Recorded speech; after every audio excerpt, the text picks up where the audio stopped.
नमस्कार फ्रेंड्स, मैं हूं डॉक्टर रवि। मैंने आगरा मेंटल हॉस्पिटल से एमडी साइकेट्री किया है। फ्रेंड, आज का टॉपिक बहुत ही इंपॉर्टेंट है और मैं ये बताने वाला हूं कि जो ओसीडी की बीमारी होती है, ऑब्सेसिव कंपल्सिव डिसऑर्डर, उसमें ऐसा क्या होता है कि कुछ लोग की ओसीडी ठीक नहीं होती है जल्दी और कुछ लोग की ठीक हो जाती है। हालांकि जिन लोग की ओसीडी ठीक नहीं होती है उनके परसेंटेज ज़्यादा होते हैं। कुछ वजहें होती हैं, क्योंकि ओसीडी फ्रेंड्स, मैंने बार बार बताया है पहले भी कि ये बहुत ज़िद्दी बीमारी है। शुरुआत में लोग तो थोड़ा टालते रहते हैं, खींचते रहते हैं कि ठीक है, देख रहे हैं, इधर-उधर से दवा किए, और टाइम जब बीत जाता है, जब ओसीडी हमारे पर्सनैलिटी का पार्ट बन जाती है, मतलब हमारे शरीर में घुस जाती है, दिमाग में पूरा घुस जाती है, बहुत ज़्यादा बढ़ जाती है, सीवियर हो जाती है, तो हमें लगता है कि जल्दी ठीक क्यों नहीं हो रही है। फिर हम कुछ दिन दवा करते हैं, इधर-उधर दवा कराए, 10 दिन, 20 दिन, 2 महीना, 3 महीना दवा कराए। अब वहाँ पे साइकियाट्रिस्ट ने अगर समझाया कि नहीं समझाया, क्योंकि कई बार जो फेमस साइकियाट्रिस्ट होते हैं उनके इतना टाइम नहीं होता है, या फिर लोग इधर-उधर दवा कराते हैं, कहीं भी थोड़ी बहुत दवा खा लिए, या लोग सीधे काउंसलिंग कराते हैं, प्रॉपर ट्रीटमेंट नहीं लिए, वो अलग तरह से इलाज कराते हैं। तो जब बीमारी बहुत ज़्यादा बढ़ जाती है तो होता क्या है फ्रेंड्स कि अब बीमारी बढ़ती है, 5-6 साल हो गया मान लीजिए किसी को, तो इंसान का मन भी थक जाता है। जब आदमी बहुत ज़्यादा इलाज करा लेता है तो होता क्या है कि एक तो पैसे काफ़ी उसके चले जाते हैं। अगर सरकारी में गया है तो टाइम बहुत जाता है या उसको फ़ायदा पूरा नहीं होता है और वो थकने लगता है, उसका परिवार थकने लगता है, और इससे क्या होता है, मन हार जाता है। तो हमारा जब मन हार जाता है तो हम क्या कोई काम कर पाएँगे, हम कैसे ठीक कर पाएँगे। और काउंसलिंग में अगर वही सारी बातें बताई जाती हैं, जैसे कि बहुत सारे पेशेंट मेरे पास आते हैं जो बताया है कि हाँ, मुझे भी एआरपी के बारे में बताया गया था कि थोड़ा करो, कम करो, धीरे करते जाओ, लेकिन इससे कुछ होता नहीं है। डॉक्टर साहब ने बहुत दवाइयाँ खाई हैं और ठीक नहीं होता है। अब मेरे पास तो अब पता नहीं क्यों भी किस भी रीज़न से कई बार लोग आते हैं तो बहुत सीवियर कंडीशंस में आते हैं। 4 घंटा नहा रहे हैं, 5 घंटा नहा रहे हैं, 4 घंटा ब्रश कर रहे हैं, धोए जा रहे हैं 10 बार, 20 बार। एक तो लेडी थी, वो मुझसे बोलती थी कि मुझे पता ही नहीं मैं कितनी बार हाथ धुल रही हूँ। सर, इसमें ज़्यादा प्रॉब्लम होता है, क्योंकि जब आपको पता ही नहीं है कि आप कितनी बार हाथ धुल रहे हो, तो फिर आप कैसे ठीक होगे?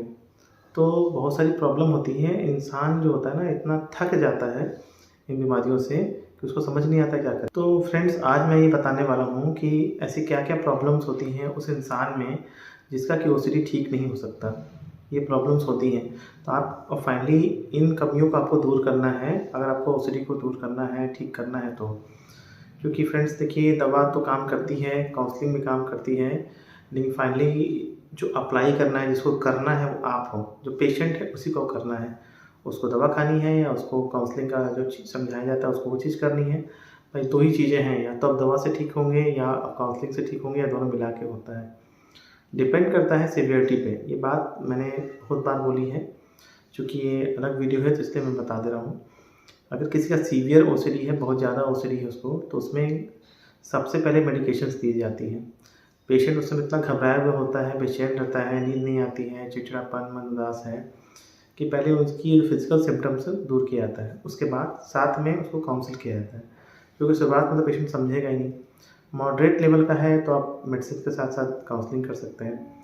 किसी को माइल्ड ओसीडी है तो सीधे काउंसलिंग से भी ठीक हो सकता है। तो मैं ये बताने वाला हूँ कि किसी का ओसीडी ठीक होता क्यों नहीं है। ये बहुत बड़ा प्रॉब्लम है।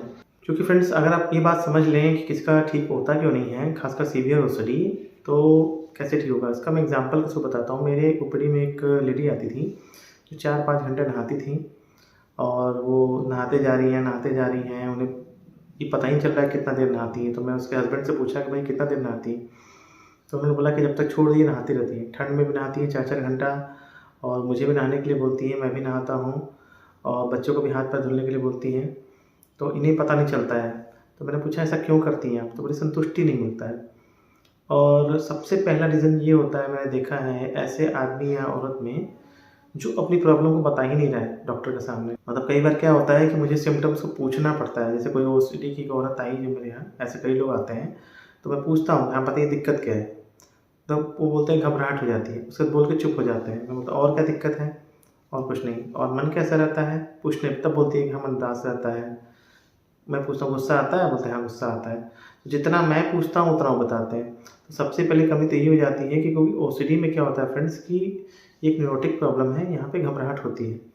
और अगर आप अपनी प्रॉब्लम को बता नहीं रहे हो डॉक्टर के सामने, तो इसका मतलब कि आप ठीक तो होना चाहते हो लेकिन उतनी अच्छी तरह से नहीं, या आपको आपकी प्रॉब्लम ही नहीं पता है। तो जब आपको अपनी प्रॉब्लम ही नहीं पता है तो आप कैसे ठीक होगे?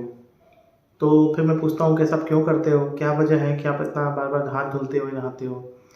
तो शुरू में बोलते हैं पता नहीं, हमको नहीं पता। फिर मैं पूछता हूँ बताइए क्या लगता है आपको? क्या ऐसा लगता है? क्योंकि अगर मैं पूछूँगा, सीधे मैं जवाब दे दूँगा तो वो ठीक नहीं है। मैं उनका मतलब माइंड जानना चाहता हूँ कि वो क्या सोच रहे हैं मन में, किस चीज़ को लेकर परेशान हैं। कुछ लोग गंदगी को लेकर सोचते हैं, कुछ लोग को लगता है बीमारी ना हो जाए, कुछ लोग को लगता है साफ़ नहीं है, कुछ लोग को एक आदत पड़ गई है। सबके रीज़न्स अपने होते हैं, तो आपका क्या रीज़न है ये आपको जानना पड़ेगा। और जो अपना रीज़न नहीं बता पा रहा है इसका मतलब कि उसका बीमारी जल्दी ठीक होने वाला नहीं है। तो ये पहला एक चीज़ है जिससे कि हमें ये पता चलता है कि इसका ओसिडी जल्दी ठीक नहीं होगा। तो मुझे समझ में आने लगता है, लेकिन एज़ अ डॉक्टर मैं बोलता नहीं हूँ। दूसरी बात फ्रेंड्स ये है कि जो पेशेंट्स होते हैं या कई बार घरवाले होते हैं, वो तुरंत उम्मीद करते हैं कि पेशेंट जल्द से जल्द 10-15 दिन में ठीक हो जाए। 10 ही दिन में उसका जो अगर 4 घंटा कोई नहा रहा है तो 1 घंटे पे आ जाए, जल्दी ठीक हो जाए। कई बार मेरे यहाँ पेशेंट्स आते हैं, उनके घरवाले, कुछ लोग आके बोलते हैं कि आराम नहीं हुआ। तो जैसे शुरुआत में अगर 4 घंटा नहा रहे हैं, तो फिर मैं पूछता हूँ भाई अभी कितना घंटा नहाते हैं?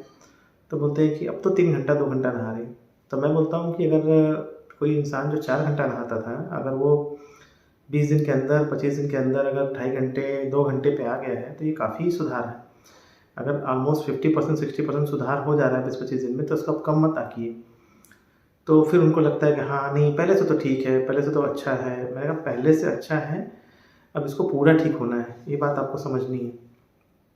तो सबसे पहली चीज़ ये होता है कि भरोसा करना और एक उम्मीद करना, क्योंकि कई बार क्या है आपकी बीमारी अगर मान लीजिए 7 साल 10 साल से चली आ रही है, 6 साल चली आ रही है, आप 4 घंटा नहा रहे हैं और 4 घंटा ब्रश कर रहे हैं, बाथरूम जा रहे हैं, धोए जा रहे हैं पैर 20-20 बार, तो आप 10 दिन में उम्मीद नहीं करें। 10 दिन में आप उम्मीद करेंगे तो फिर आप फ्रस्ट्रेशन में आएँगे, आपको लगेगा कि अरे मेरा इलाज ठीक से नहीं हो रहा है, परेशान होंगे और फिर डॉक्टर चेंज करेंगे या कुछ भी और करेंगे। तो ये आपके ओसीडी को बढ़ाएगा, क्योंकि फिर आपका अगर विश्वास नहीं रहेगा, तो फिर आप किसी और डॉक्टर के यहाँ जाएँगे, वहाँ पे आप 3 दिन मतलब 10 दिन इलाज कराएँगे, फिर उसके बाद छोड़ देंगे। और सबसे बड़ी बात जो चीज़ होती है फ्रेंड्स की, जो बीमारी में सबसे बड़ी वजह होती है, जिससे बीमारी बढ़ती रहती है, वो होती है लोग संतुष्टि खोजते हैं। कि मैं पूछता हूँ कि भाई आप इतना हाथ क्यों धुलते हैं, इतना क्यों नहाते हैं? तो बोलते हैं संतुष्टि नहीं मिलती है। तो मैं बोलता हूँ कि ये बीमारी ऐसी है, आपका दुश्मन नहीं चाहता है कि आप खुश रहो, वो चाह रहा है कि आप परेशान रहो। आप संतुष्टि के पीछे आपको भगाता रहेगा। और फिर मैं उससे पूछता हूँ कि बताइए संतुष्टि से क्या आपको लाइफ में कुछ फ़ायदा मिल रहा है? क्या आपकी ज़िंदगी कुछ अच्छी हो रही है? आप इतना हाथ धुल रहे हो तो क्या आप खुश हो फाइनली? तो बोलते नहीं, खुश तो नहीं है। फिर मैंने बोला कि ऐसे संतुष्टि का, ऐसी शांति का फ़ायदा क्या है जिससे कि आप खुशी नहीं हो? आपको ये समझ नहीं हो रहा है कि आपकी आदत हो गई है ये चीज़ करने का। जितना आप संतुष्ट करने के पीछे भागोगे, जितना ही हाथ धुल के आप सोचोगे कि हम संतुष्ट हो जाएँगे, ये बीमारी उतनी बढ़ती जाएगी। मतलब जितना आप एस्केप करोगे इस बीमारी से कि नहीं मैं ये काम कर लूँ, हाथ धुल लूँ तो मन शांत रहेगा। कि अगर मैं दीवार टच कर दिया, डोर टच कर दिया, हाथ धुल लूँ तो मन शांत रहेगा। या अपने पति से हाथ धुलवा लूँ, मन शांत रहेगा। जितना ही ये सब काम कराएँगे, उतनी ये बीमारी बढ़ेगी, उतना ही बुरा मन हमारा ताकतवर होने वाला है। क्योंकि उसको लग रहा है कि जो-जो मैं चाह रहा हूँ, वो ये कर रही है। तो इस बीमारी में, ये बीमारी हमेशा हमें संतुष्टि की तरफ मतलब चाहती है कि हम संतुष्ट रहें, क्योंकि फ्रेंड्स संतुष्टि इसमें नहीं मिलती है। होता क्या है, जितना ही हम बीमारी के हिसाब से चलेंगे कि हाथ धुल लें, पैर धुल लें ताकि हम शांत रहें, हम 10 बार धुल लें, 2 बार और धुल लें, बुरा मन क्या बोलेगा? अच्छा 1 बार और धुल लो। जो हमारा बुरा मन है वो हमें लालच देता है कि अच्छा 1 बार और धुल लोगी या धुल लेंगे तो हम संतुष्ट हो जाएँगे, तो हमको शांति मिल जाएगा। आपने 1 बार और धुल लिया, कुछ समय तो थोड़ी देर संतुष्टि रहेगा। फिर कुछ देर बाद क्या होगा, फिर मन में घबराहट होने लगी, नहीं साफ़ नहीं है, ठीक नहीं है। अच्छा 1 बार और धुल लो, ऐसा बोलेगा वो। जिनको भी ओसीडी है वो इस बात से रिलेट कर पा रहे होंगे कि ऐसा ही होता है। अच्छा 1 बार और धुल लो। तो हम जाने-अनजाने उस बीमारी के चंगुल में फँसते जाते हैं। अच्छा शुरू में क्या होता है कि हम, कई बार हमें समझ में आ रहा होता है लेकिन हमको लगता है कि नहीं इससे बीमारी बढ़ेगी नहीं। तो हम उसकी बुरे मन की सुन लेते हैं 2 बार, 3 बार, 4 बार। अब आप जितना सुनते जाओगे उतना बढ़ते जाएगा। तो कहीं न कहीं ये जो बीमारी होती है इसको हम खुद ही बढ़ाते हैं। हम खुद ही इसको मतलब रूप देते हैं। अगर हमारा दुश्मन है, हमको पता है कि हमारा दुश्मन है, हम उसकी बात सुन रहे हैं, तो क्या कभी हम खुश रह पाएँगे? कभी नहीं रह पाएँगे। तो ये चीज़ को आपको ख़त्म करना पड़ेगा। जो भी पेशेंट ये चीज़ ख़त्म नहीं करता है, वो कभी ठीक नहीं हो सकता। आपको धीरे धीरे जो टेक्निक्स बताई जाती हैं ERP के थ्रू उसको करना है। एकदम से आप सोचोगे कि मतलब तुरंत ठीक हो जाए तो नहीं होगा, टाइम लगता है। उसी समय जो घबराहट होती है उस समय थोड़ा सा माइंड को रिलैक्स करना है, कोई ब्रीदिंग करना है, और अगर दवाइयाँ चल रही हैं तो थोड़ा दवा खाना उससे आपको अच्छा लगता है। अपने मन को थोड़ा डिस्ट्रैक्ट करना है, किसी अच्छी सोच की तरफ ले जाना है। अब कई बार लोग बोलते हैं कि नहीं बहुत मन बेचैन रहता है, हमको शांति ही नहीं मिलती है, हमसे हो ही नहीं पाता है। ऐसे कंडीशन में हमें मेडिसिन देनी पड़ती है, तब मन शांत रहता है, क्योंकि ये जो घबराहट है वो तुरंत नहीं जाएगी। कई लोग बोलते हैं कि हमको समझ में आ रहा है लेकिन हम सोच बहुत ज़्यादा रहे हैं, हमको इधर उधर की बात आ रही है, हम कभी ये सोच रहे हैं कभी वो सोच रहे हैं। तो फ्रेंड्स, ये आदत एकदम से नहीं जाएगा, धीरे धीरे जाएगा। हमारा जो बुरा मन है वो तो सोचेगा ही, वो क्यों चाहेगा कि आप खुश रहो? ये बात आप समझ रहे हैं? अगर वो चाहता तो आप शांत ही रहते, तब तो कोई प्रॉब्लम ही नहीं होती। जब प्रॉब्लम है तभी तो आप हमारे पास आए हैं दिखाने। तो इसको एक तरीके से करना पड़ता है। जब आप धीरे धीरे करने लगते हैं, जैसे कोई इंसान 4 घंटा नहा रहा है, अगर उसने 10 दिन में उसको आधा घंटा कम कर दिया तो उसको 3.5 घंटा अगर वो नहा रहा है तो उसको थोड़ा सा अच्छा तो लगता है। उस समय अपने मन को उसको तारीफ़ करना है, और घर वाले भी इस बात की तारीफ़ करें कि नहीं तुमने पहले से अच्छा कर लिया है, तुम कम कर ली हो, तुमने 1 घंटा कम किया है। अपनी अच्छी चीज़ों की तारीफ़ बार बार अपने मन को याद दिलाना है, अपने अच्छे मन को। और बुरे मन को बोलना है कि देखो तुम पहले से कमज़ोर हो रहे हो और मैं अब मजबूत हो रही हूँ, पहले से हो रहा हूँ मजबूत, और धीरे धीरे मैं इस चीज़ को ठीक कर लूँगा। आप सोचोगे कि तुरंत ठीक हो जाए, 2 दिन में ठीक हो जाए, 10 दिन 15 दिन में ठीक नहीं होने वाला, क्योंकि अगर आप ऐसा सोचोगे तो फिर आप इलाज छोड़ दोगे, और फिर जो आपकी बीमारी 5 साल से चल रही थी वो आने वाले 10 साल भी चलेगी। होता क्या फ्रेंड्स कि अगर हम इलाज नहीं करा रहे हैं, अगर हमारी बीमारी 4 साल से है और हम इलाज नहीं कराएंगे तो हम आने वाले 5 साल 10 साल 20 साल भी हम इस बीमारी से मतलब ग्रसित रहेंगे। लेकिन हमारा जो बुरा मन है वो क्या बोलता है कि नहीं नहीं हमको तुरंत इलाज कराना है, जल्दी ठीक होना है, मतलब उतावलापन दिखाता है। ये सब जो हमारा बुरा मन है उसका ट्रिक होता है। और फिर आप जब नहीं कर पाओगे, 15-20 दिन में नहीं कर पाओगे पूरा ठीक, आपने कोई टारगेट दिया अपने मन को कि चलो ठीक है 4 घंटा मैं नहाता हूँ, अगले 1 महीने में या 20 दिन में मैं 2 घंटा कर लूँगा या 3 घंटा कर लूँगा। और जब हम नहीं कर पाते हैं तो बुरा मन क्या बोलेगा, देखा तुमने पहले भी कोशिश की थी, तुम पहले भी फेल हुए थे, तुम अभी फेल होगे, तुमसे नहीं हो पाएगा, तुम कभी नहीं कर पाओगे, तुमको इसी तरह से जीना है। सब डॉक्टर बेवकूफ़ बनाते हैं, ऐसे थोड़ी होता है कि थोड़ा थोड़ा करके ठीक होता है, यही सही बात है। तुम्हारा हाथ साफ़ नहीं रहता है, तुम नहाए हो लेकिन तुम साफ़ नहीं हो, तुमको करना पड़ेगा। बाकी लोग गंदे तरीके से रहते हैं, तुम नहीं करोगे तो तुम्हें कुछ हो जाएगा, कुछ अपशगुन हो जाएगा। ये बुरा मन सब हमें बोलता रहता है।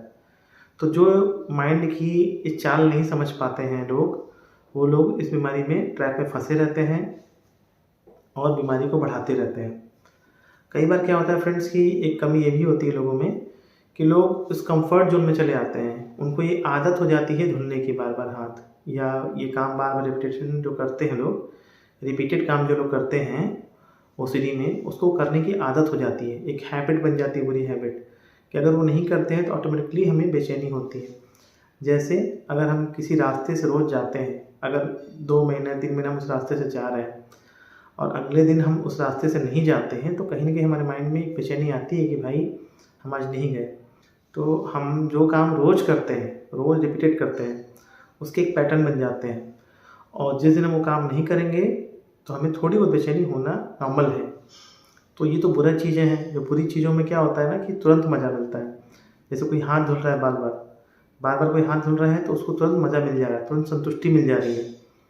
जो मज़ा का मतलब यहाँ पे है संतुष्टि, जो शांति मिल रही है। क्योंकि ये बुरे काम हैं तो उसको तुरंत कर लेते हैं। अब अच्छे काम क्या है, अपने आप को ठीक करना, इसमें तो मेहनत लगती है, और हमारा जो मन है वो मेहनत करने से भागता है। खास करके जो बुरा मन है उसको भगाता है कि अरे नहीं तुमसे नहीं हो पाएगा, उसको गलत सजेशन देगा, नहीं तुम नहीं कर पाओगे, तुम पहले भी नहीं कर पाए थे, अब क्या कर पाओगे, अब तो तुम 4 साल से कर रहे हो, इतना दवा कराए, इतना काउंसलिंग कराए, तुम नहीं ठीक हो पाए। तो मैं ये सब चीज़ें बता रहा हूँ उन लोगों की जिनमें कि ओसीडी ठीक नहीं होता है। एक और चीज़ होती है जो सीवियर ओसीडी होती है, लोग क्या करते हैं अपने घर वालों से भी सब काम कराने लगते हैं। जैसे मेरी एक लेडी आती थी तो अपने पति से भी नहलाना धुलाना। अब वो क्या है कि पति भी देख रहा है कि मेरी औरत इतना नहा धो रही है, 4-4 घंटा नहा रही, तो सारे काम मतलब सब्जी भी काटना, सब कुछ करना, खाना बनाना। अब ठीक है घर वालों की मजबूरी होती है, क्योंकि वो बोलते थे कि अरे भाई हम इसको अगर खाना बनाने के लिए दे देंगे तो दिन भर ये हाथ ही धुलते रह जाएगी, अगर 2 बर्तन उसको धुलने में 4 घंटा लग जाएगा। तो एक कहावत है ना कि खाली दिमाग शैतान का घर होता है। तो जब हम कुछ नहीं करते हैं तो हम दिन भर ये सब करते रहते हैं और मन को बढ़ाते रहते हैं कि हमसे तो हो ही नहीं पाएगा, हम तो थोड़ा भी टच कर देंगे गिलास तो हमको 4 बार धोना पड़ेगा, 10 बार धुलना पड़ेगा। कहीं न कहीं हम बुरे मन को बढ़ाते रहते हैं। ये सोचते हुए मतलब हम चाहते नहीं हैं, हम चाहते हैं कि हम शांति चाहते हैं। ये सोचते हुए कि हमको शांति मिलेगी, लेकिन फ्रेंड्स शांति इस बीमारी में कहीं नहीं है। जितना ही आप करोगे 50 बार, 100 बार, 1000 बार, चाहे 5 करोड़ बार भी कर लोगे आप, शांति नहीं मिलेगी। ये बात आप सबको समझना पड़ेगा और लोग समझते भी होंगे। इसका सिंपल सा फंडा क्या है, उस समय जब ये मन में लगे तो धीरे-धीरे कम करना है। थोड़ी सी घबराहट होगी, किसी-किसी को बहुत ज़्यादा हो सकती है, उसके लिए मेडिकेशंस दी जाती हैं। उस चीज़ को उस समय रोकना है, अपने थॉट को पॉजिटिव वे में ले जाना है। शुरू-शुरू में तो घबराहट फ्रेंड्स होगी ही। अब चूँकि आपने इतना किया है, आपके बुरे मन ने इतना किया है, तो झेलना भी आप ही को है। जब उस समय अपनी घबराहट को आप झेलने लगते हैं थोड़ी देर के लिए या ब्रीदिंग करते हैं थोड़ी देर के लिए, तो फिर धीरे-धीरे वो घबराहट चली जाती है। उसी समय अपने आप को टिके रहना पड़ता है, ज़िद्दी बनना पड़ता है। आपको ये सोचना पड़ता है कि अब मुझे ठीक होना है इस बीमारी से। मैं बार-बार अपने पेशेंट से पूछता हूँ शुरुआत में ही कि आपको ठीक होना है कि नहीं होना है? शुरू में तो लोग बोल देते हैं कि हाँ, मैं ठीक होना है। लेकिन जब रास्ता कठिन आ जाता है, क्योंकि दवाइयाँ भी काम करती हैं, लेकिन चूँकि बीमारी बहुत बढ़ी हुई है, अब 4 घंटा नहाना, कोई ठंडी में अगर नहा रहा है, तो आप समझ सकते हो कि ठंड में 4 घंटा नहाना कितनी बड़ी बात है। यहाँ लोग ठंड में 5 मिनट नहीं नहाते हैं। तो कोई इंसान क्योंकि उसको अपनी बीमारी के एकदम मतलब गुलाम बन चुका है वो, तो जो इंसान बीमारी के एकदम गुलाम बन चुका है, उसको वहाँ से निकलने में टाइम लगेगा। जो बीमारी के दलदल में फँस चुका है एकदम ज़्यादा, बस थोड़ा-सा उसका हाथ बचा है, तो उसको निकलने में बहुत समय लगता है, बहुत एफ़र्ट लगता है। अब वो सोचता है इंसान, उसका बुरा मन उसको क्या बोलता है कि तुम तो 5 ही दिन में ठीक होना चाहिए था तुमको, 15 दिन में ठीक होना चाहिए था। ये डॉक्टर साहब तो तुमको ठीक नहीं कर पा रहे हैं या तुम ठीक ही नहीं हो सकते हो। अब ये बीमारी सबसे मज़े की बात क्या है, या तो डॉक्टर को ब्लेम करेगी ज़्यादा या फिर आपको खुद को ब्लेम करेगी, गिल्ट में ले आएगी, पछतावे में कि तुमसे नहीं हो पाएगा, तुम नहीं कर पाओगे, तुम्हारी ज़िंदगी तो ऐसे बीतनी है। और डॉक्टर को भी बोलेगी डॉक्टर बेकार है, डॉक्टर चेंज करो, इलाज चेंज करो, और तुमसे तो हो नहीं सकता। जो मरीज़ इस तरह के ट्रैप को समझ लेगा, अपने बुरे मन के ट्रैप को समझ लेगा और जैसा डॉक्टर बता रहा है, थेरेपिस्ट बता रहा है, वैसा करेगा, वो धीरे-धीरे ठीक हो जाएगा। सीवियर ओसीडी को ठीक होने में कम से कम 6 महीने से लेकर साल भर भी लग सकता है, ये बात आप समझिए। कोई मजाक नहीं है सीवियर ओसीडी ठीक करना, काफ़ी मेहनत लगती है। इसमें परिवार का पॉजिटिव सपोर्ट चाहिए, ऐसा सपोर्ट नहीं चाहिए जिससे बीमारी बढ़े। मतलब ऐसा ना हो कि अगर कोई औरत है तो वो अपने पति को नहाने के लिए बोल रही है या बच्चों को नहाने हाथ धुलने के, तो बच्चे आके हाथ धुल ले रहे हैं कि नहीं मुझे मम्मी को सपोर्ट करना है, तब वो इंसान मरीज़ ठीक नहीं होगा। अगर कोई हस्बैंड अपनी पत्नी के कहने पे बार-बार जाके नहा लेता है, बार-बार जाके हाथ धुलता है, 10 बार धुलता है, तब हो सकता है कि वो हस्बैंड भी मरीज़ बन जाए ओसीडी का और उसकी वाइफ़ तो कभी ठीक नहीं होगी इस तरह से। तो ऐसा कोई भी काम जिससे बीमारी बढ़ने वाली है वो काम नहीं करना है। तो मोटी-मोटी मैंने बहुत सारी बातें बताई हैं और सबसे पहले अपने मन को बहुत फौलाद कर रखना पड़ेगा, ज़िद्दी बनना पड़ेगा। जब तक आप ज़िद्दी नहीं बनोगे तो आप लड़ नहीं पाओगे, क्योंकि ये बीमारी बहुत ज़िद्दी है और इस बीमारी में संतुष्टि नहीं खोजना है। ये बहुत बड़ी जड़ है इस बीमारी की, कि अक्सर मरीज़ क्या बोलते हैं कि संतुष्टि नहीं मिल पाता है हमको संतुष्टि नहीं मिलता है। तो मैं बोलता हूँ कि ऐसे संतुष्टि का फ़ायदा क्या है, आपकी ज़िंदगी इतनी बर्बाद हो रही है। तो बोलते हैं कि हाँ सही बात है। तो कहते हैं हम समझते तो सब हैं, हम कर नहीं पाते हैं। तो मैं वही बात बोलता हूँ, मैं आपके इस वीडियो के थ्रू सबको बता रहा हूँ कि इसमें टाइम लगता है। अब कितना टाइम लगेगा, जितना ही आप समझोगे, जितना आप जल्दी-जल्दी करोगे। अगर आप थोड़ा-थोड़ा भी स्टेप ले रहे हो, तो भी आप पहले से बहुत ठीक हो। जैसे कोई इंसान अगर 4 घंटा नहा रहा है, अगर वो नहीं कर पा रहा है और अगले 1 महीने में 3 घंटा या 2 घंटे भी नहाने पे आ गया है, तो वो काफ़ी ठीक हो गया है। क्योंकि अगर वो ऐसा नहीं करेगा, इलाज नहीं लेगा, तो अगले 4 साल भी वो 4 घंटा ही नहाता रहेगा। हो सकता है 5 घंटा नहाए, हो सकता है उसका इतना बुरा हाल हो जाए कि उसको भर्ती करना पड़ जाए। लेकिन ये बीमारी क्या बोलती है जब इलाज होता है तो, कि जल्दी ठीक हो, जल्दी ठीक कर दो। तो फ्रेंड्स, ठीक होने में समय लगता है, अच्छी चीज़ों को होने में थोड़ा समय लगता है। जितनी अपनी इच्छा शक्ति को आप मजबूत करेंगे, उतना जल्दी आप ठीक होंगे। तो उम्मीद करता हूँ फ्रेंड्स कि आपको बहुत कुछ समझ में आया होगा। ओसीडी जो होती है फ्रेंड, उसमें बुरे मन के जाल में नहीं फंसना है, संतुष्टि के पीछे नहीं भागना है कि हमको संतुष्टि नहीं मिल रही है, डॉक्टर पे विश्वास करना है। ट्रीटमेंट को होने में समय लगता है और नियम से दवा खानी है। एक काम ये भी लोग करते हैं कई बार कि जैसे कि एक मेरे यहाँ एक लड़की आती थी जो 50 बार मतलब काउंटिंग करके हाथ मुँह धोती थी। तो उसने बोला कि अच्छा डॉक्टर साहब अगर 20 बार हम धोएं तो चलेगा? तो यहाँ पे आपको कम नहीं करना है, नॉर्मल आना है, समझ रहे हैं? तो मैंने इस लड़की को बोला कि ऐसा काम करो जो तुम्हारे आसपास की सब लड़कियाँ करती हों। अगर तुम्हारे आसपास की लड़कियाँ सारी 20 बार मुँह धोती हों, वो नॉर्मल है तो ठीक है। मैंने पूछा क्या तुम्हारे हिसाब से 20 बार मुँह धोना नॉर्मल है? उसने बोला नहीं। वो एडजस्ट कर रही थी बीमारी के हिसाब से। इसमें क्या होगा, जैसे ही आपका इलाज बंद होगा वो 20 बार कब 50 बार 100 बार हो जाएगा आपको पता नहीं चलेगा। तो ये जो बीमारी है हमें लालच देती है कि चलो मैं तुम्हें थोड़ा कम कर दे रही हूँ, रहम करती है आप पे कि चलो अगर 4 घंटे नहाती थी मैं तो क्या मैं 1 घंटा नहा लूँ तो चलेगा? अब आप बताइए, आप सब बताइए, क्या 1 घंटा नहाना नॉर्मल होता है? नहीं होता है। कोई भी इंसान अगर 1 घंटा नहा रहा है तो नॉर्मल नहीं है। मैक्सिमम 10 से 20 मिनट 25 मिनट बहुत होता है नहाने के लिए। कोई इंसान अगर ढंग से नहा रहा है तो 20 मिनट उसके लिए काफ़ी है, उससे ज़्यादा वो नहा रहा है तो गलत है। तो ऐसा कोई भी काम जो आप नॉर्मल से हट के कर रहे हैं, तो अगर उसका आप सपोर्ट कर रहे हैं, उसको कर रहे हैं, तो ये 100% चांस है कि बीमारी दोबारा लौट के आएगी। तो उम्मीद करता हूँ फ्रेंड्स इस टॉपिक से आपको काफ़ी अच्छा लगा होगा और कोई भी कमेंट होगा तो मुझे बताइएगा। फिर मिलते हैं फ्रेंड्स एक नए वीडियो में, तब तक के लिए नमस्कार।